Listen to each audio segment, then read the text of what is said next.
Bueno, ahí estamos grabando. Saludos, David Caucedo. Estamos en contacto con este consultor y experto en temas de seguridad pública. Es una persona que hace mucho tiempo viene evaluando la situación lamentable que vive México, entre otros temas, pero básicamente por los enfrentamientos entre las diversas bandas o cárteles en este caso que controlan prácticamente el territorio completo de México. Estaba viendo la división de ese mapa y el control que tienen los diferentes cárteles.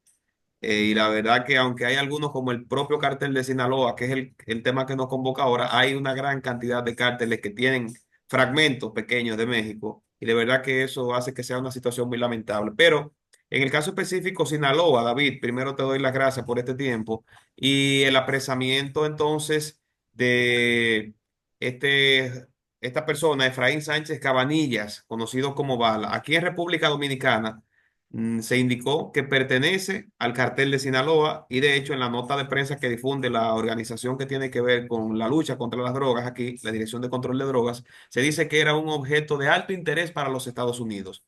¿Qué se sabe más allá de esta nota de prensa sobre Efraín Sánchez Cabanillas el Bala? Bueno, el Bala formó parte del cártel de Sinaloa, inicialmente del grupo de los Chapitos. El cártel de Sinaloa es en realidad una confederación de varias organizaciones. Recientemente hay un conflicto al interior del cártel de Sinaloa, una fractura que se generó a raíz de la captura de El Mayo Zambada, un líder histórico del cártel de Sinaloa, fue capturado y extraditado a los Estados Unidos. Esto provocó una división en el cártel de Sinaloa en dos bandos: el bando de los Chapitos, los hijos del Mayo, del Chapo Guzmán, el principal narcotraficante de México de todos los tiempos, y por otro lado, el grupo del Mayo Zambada, un socio del Chapo Guzmán que había tenido el liderazgo de la organización durante muchos años. El Bala, así como otros narcotraficantes que formaban parte del cártel de Sinaloa, tuvieron que tomar partido. Tenían que decidir si quedarse con el grupo de los Chapitos o con el grupo del Mayo. El Bala inició su carrera criminal de la mano de los Chapitos, de los hijos del Chapo Guzmán. Él es un hombre relativamente joven, tiene apenas 38 años. Más o menos es el rango de edad de los hijos del Chapo Guzmán. Él estaba del lado de ellos. Sin embargo, a raíz de esta captura, perdón, esta captura del Mayo Zambada, decide cambiar de bando y se pasa del lado del Mayo Zambada. El Mayo Zambada es, dentro del cártel de Sinaloa, el que tenía la principal red de distribución en Centroamérica, en el Caribe, en Europa.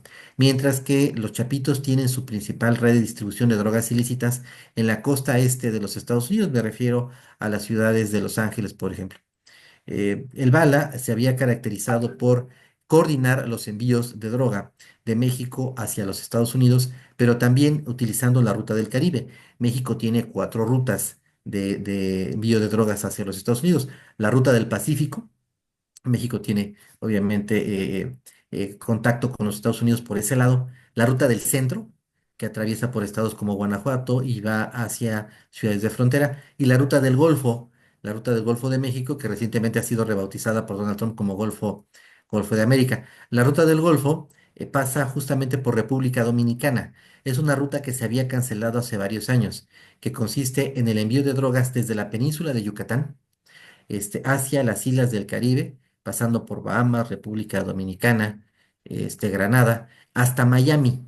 En ocasiones, los envíos de drogas son vía marítima desde las islas del Caribe hacia Europa.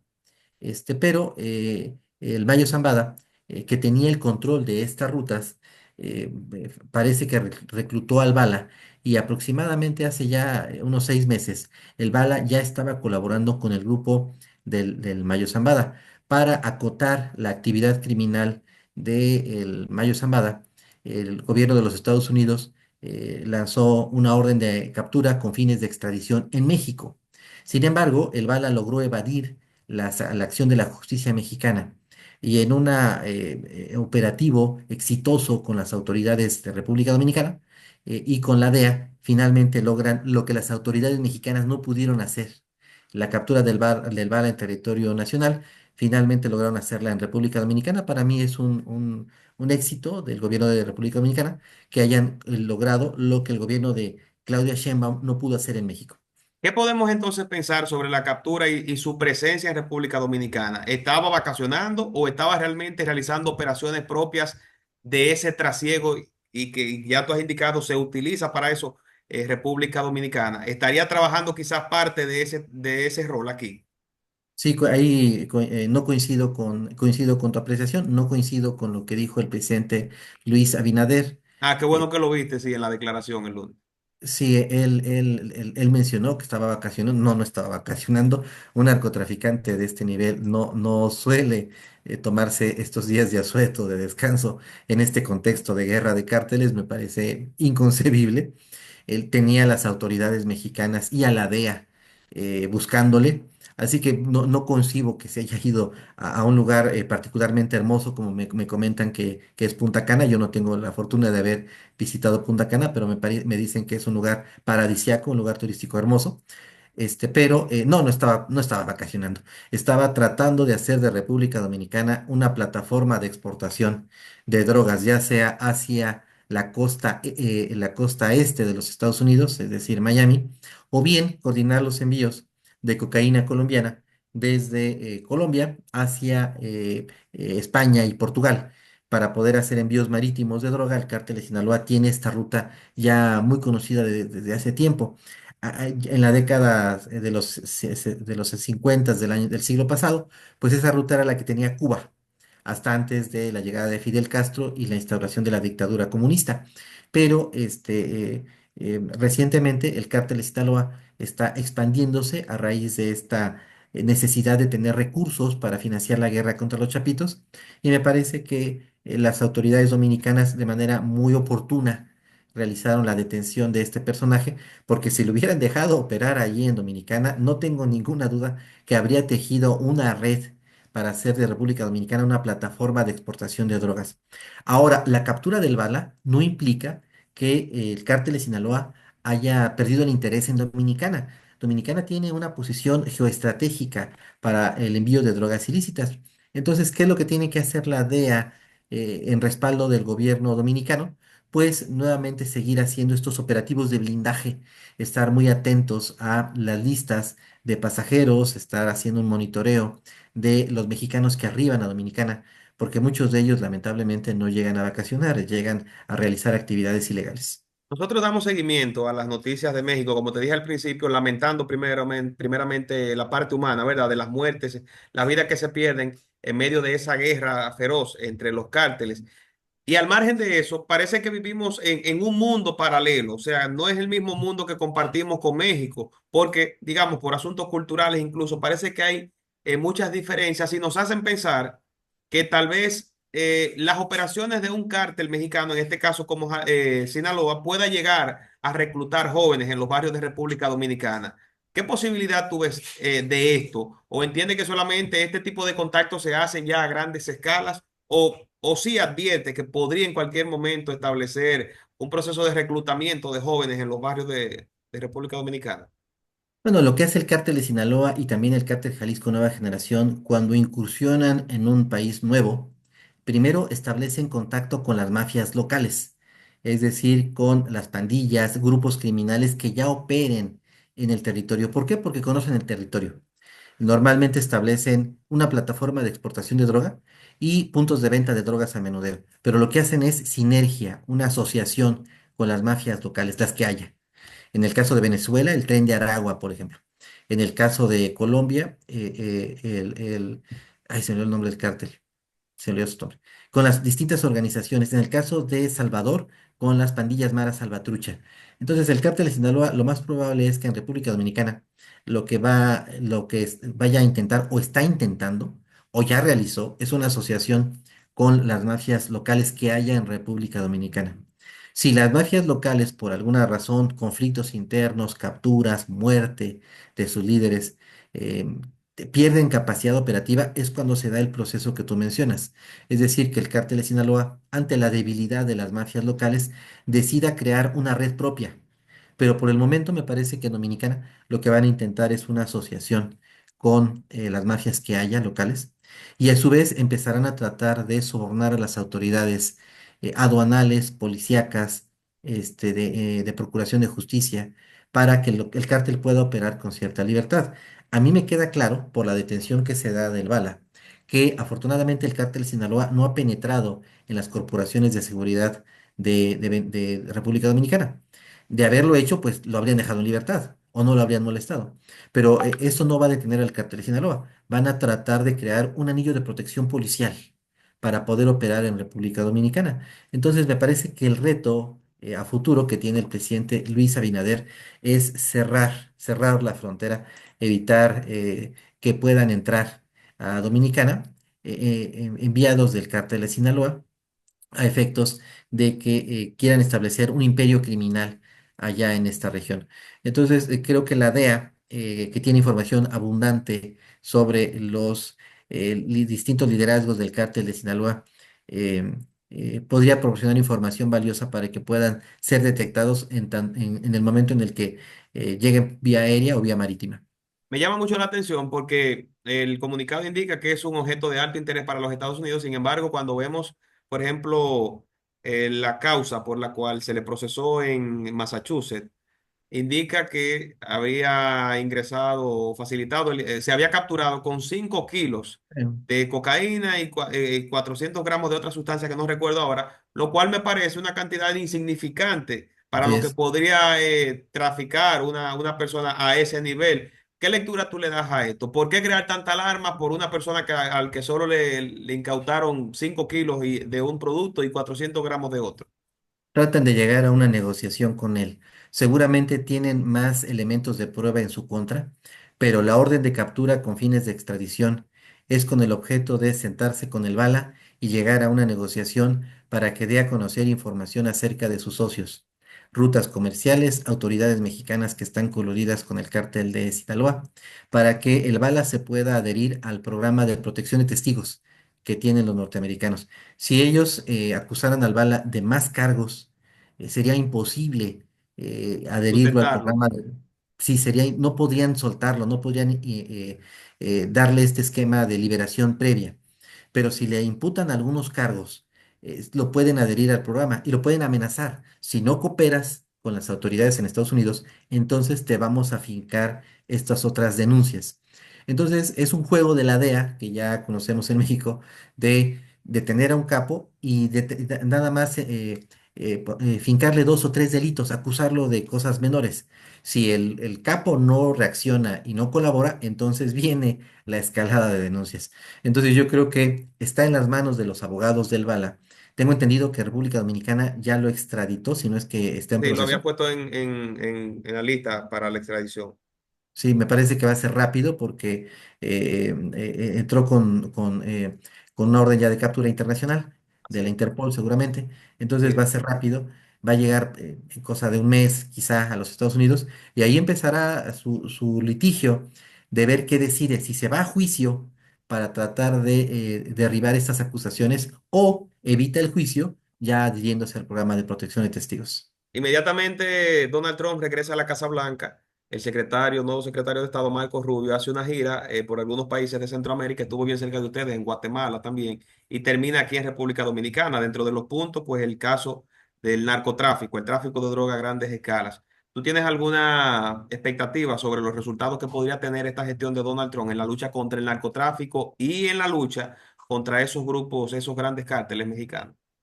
Sí, por supuesto. En el caso del Caribe, lo que está buscando Marco Rubio junto con Donald Trump es de las cuatro rutas que te acabo de comentar, están tratando de cerrar la ruta del Caribe que abastece de drogas ilícitas a Miami. Pero esto no es de ahorita, eso es desde décadas, desde el siglo pasado.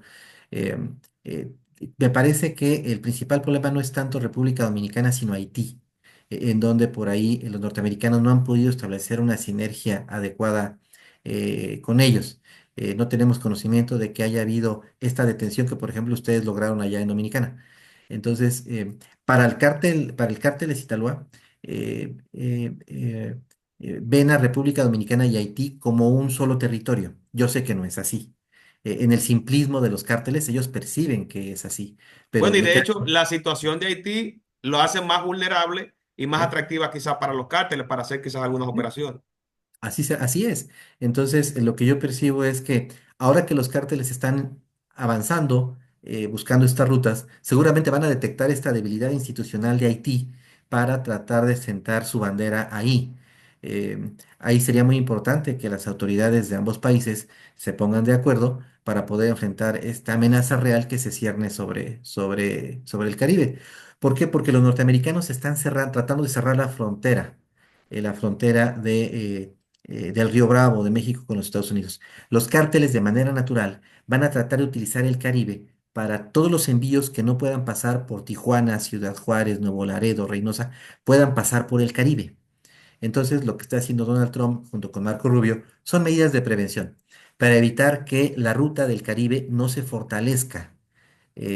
Porque ellos van a tratar de cerrar las otras rutas, las otras tres, pero Claro, la ruta del Caribe no depende de ellos, depende de Cuba, depende de Bahamas, depende de Dominicana, depende de ustedes. claro. Entonces, ellos consideran que tienen que estar ahí al pendiente y tienen razón, porque el cártel de Sinaloa va a querer seguir abasteciendo de drogas ilícitas a los Estados Unidos por la ruta que sea. Entonces, una cosa, con esta política de deportación masiva que tiene Donald Trump, podemos esperar que se recrudezca, en el caso de México, esa guerra que hay ahora entre esos dos bandos del cártel de Sinaloa y los demás cárteles, porque a mayor presencia de jóvenes deportados hacia México, pues hay un incremento por lo general en la tasa de desempleo, lo que los hace más atractivos también para reclutarlos o integrarlos a la banda. ¿Tú entiendes que puede haber un recrudecimiento de esa guerra? Y así será, sobre todo porque en México la situación económica que es difícil en el país, México no alcanza a producir el número de empleos que se requieren para darle a los jóvenes que se están incorporando al mercado laboral. Y los jóvenes mexicanos de muchas regiones pobres de México solo tienen tres opciones: migrar a los Estados Unidos para conseguir un trabajo, dedicarse al comercio informal o incorporarse a los ejércitos del narco. En efecto, si se reducen las posibilidades de los jóvenes mexicanos de viajar a los Estados Unidos, solo quedan dos opciones: o poner un negocio, Es ser, difícil. o la otra es sumarse a los cárteles. Y los cárteles dan salarios muy competitivos, salarios que les permiten a ellos obtener un ingreso que no tendrían en otra actividad. Nosotros en esta cultura, tanto en la mexicana como en la nuestra, en el Caribe, en América, sabemos que en el bajo mundo, como se le llama, a rey muerto, rey puesto, o a rey apresado, un sustituto. En el caso del Chapo, ¿tú entiendes que el Chapo realmente está neutralizado al estar tras las rejas o sigue siendo el cerebro operativo del cártel de Sinaloa? ¿O realmente el Chapito es el líder absoluto de ese bando que le representa? Sí, lo que hicieron los norteamericanos es aislar al Chapo Guzmán para evitar que tuviera contacto con familiares, abogados y personas en el exterior y que se convirtieran en los canales de órdenes de instrucciones. Lo que hicieron fue encapsularlo, aislarlo por completo para evitar que siguiera teniendo este liderazgo. Cuando el Chapo Guzmán estuvo en cárceles mexicanas, las cárceles mexicanas son muy corruptas. Entonces él desde las cárceles mexicanas seguía teniendo el control de su organización criminal. Pero una vez que ya fue aislado por completo, el cártel se fracturó. Se fracturó entre el Mayo Zambada, los hijos del Chapo Guzmán, Aureliano Guzmán, una serie de liderazgos del cártel de Sinaloa. Sin embargo, para capturar al Mayo Zambada, los norteamericanos permitieron el acceso del Chapo Guzmán con sus hijos, con sus abogados, para poder tenderle la trampa a el Mayo Zambada. El Mayo Zambada fue su socio y el Chapo lo traicionó desde la cárcel y junto con el apoyo de los Chapitos convencieron y engañaron al Mayo Zambada para que fuera a una reunión en la que fue detenido con agentes de la DEA. Entonces lo que han hecho los norteamericanos es aislar al Chapo o liberar al Chapo, permitir que tenga contacto con el exterior para obtener o para conseguir sus propios objetivos. Obviamente el Chapo Guzmán, en cada oportunidad que ha tenido de estar en contacto con su estructura, también ha dado instrucciones, ha dado directrices y se mantiene en activo. Es un hombre de una fortaleza mental impresionante. Esta es ya la tercera vez que está en un penal de alta seguridad y tengo claro que su ánimo no se ha quebrado, sigue todavía tratando de mover hilos desde prisión. Finalmente, David, sale, bueno, relativamente hace poco, el presidente López Obrador. ¿Qué valoración tienes tú sobre su lucha contra la criminalidad y qué esperas tú de la gestión de Claudia Sheinbaum en contra de los cárteles mexicanos? Bueno, el presidente Andrés Manuel decidió no combatir a los cárteles mexicanos. Lo que hizo fue tratar de administrar el conflicto. Él tenía otros objetivos en su gobierno. Consolidar a su partido, un partido de izquierda, el partido de Morena, Movimiento de Regeneración Nacional, estabilizar la economía, que no hubiera una crisis económica como la ha habido en México de manera frecuente, llevar una relación más o menos tersa con los norteamericanos, sus programas de desarrollo social para atender a la pobreza en México. Entonces, el reto de enfrentar a los cárteles de la droga habría significado un desafío que le habría implicado recursos humanos, financieros y materiales. Y decidió no hacerlo. Lo que hizo fue administrar el conflicto, llevar una relación más o menos cordial con algunos grupos criminales que incluso respaldaron algunos proyectos políticos de Andrés Manuel López Obrador, respaldando algunos candidatos de Morena.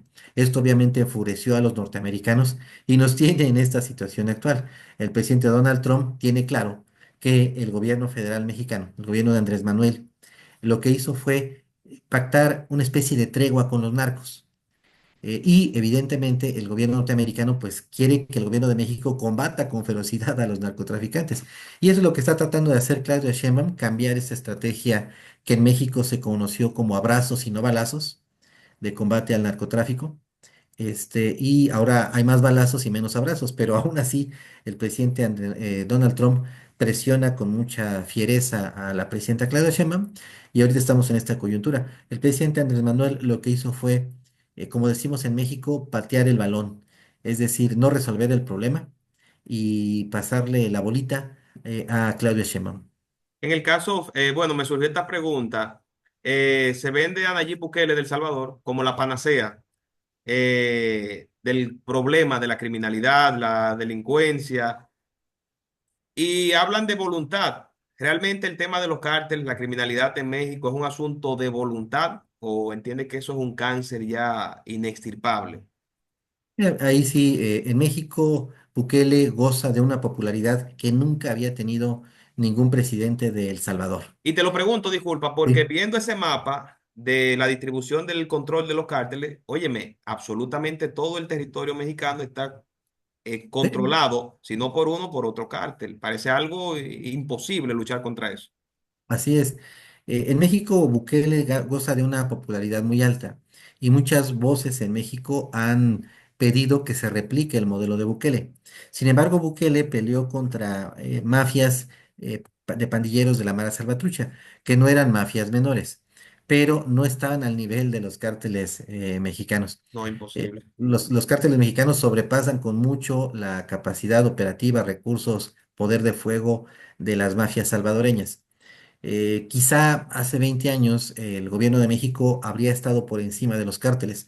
Ahora los cárteles están por encima del gobierno mexicano. Combatir a los cárteles todos de manera simultánea provocaría una guerra civil en México, muy similar a la que vivió Colombia en la década de los 90, cuando el Estado colombiano se propuso combatir al cártel de Medellín, cártel de Cali, cártel del Valle del Norte. Hubo asesinato de candidatos presidenciales, atentados terroristas, asesinato de civiles, Jueces, de todo. muerte de jefes policíacos. En México eso sucedería si el gobierno le declara la guerra total a los cárteles. Los cárteles tienen los hombres, las armas, los recursos y el valor para enfrentar al Estado mexicano y ponerlo contra la pared. Entonces, yo veo muy complicado combatir a todos los cárteles de manera simultánea. Quizá lo que se puede hacer es seleccionar a algunos cárteles, los más violentos, y enfrentarlos, pero de manera individual, uno por uno. Así, de manera global, lo veo muy difícil. No habría recursos para eso. Y además, el gobierno de Claudio Sheinbaum sufriría una erosión porque ahorita la inseguridad no ha afectado al partido de Morena. Al contrario, le ha servido para derrotar a gobernadores y alcaldes de oposición. Pero ahora que la mayoría de los gobernadores y alcaldes son de Morena, por supuesto que va a haber una erosión si es que no se pacifica el país dentro de poco. Bueno, David Saucedo, muchas gracias. Él es consultor político y además experto en temas de seguridad pública. Gracias, David, por este tiempo. Gracias, Luis Manuel.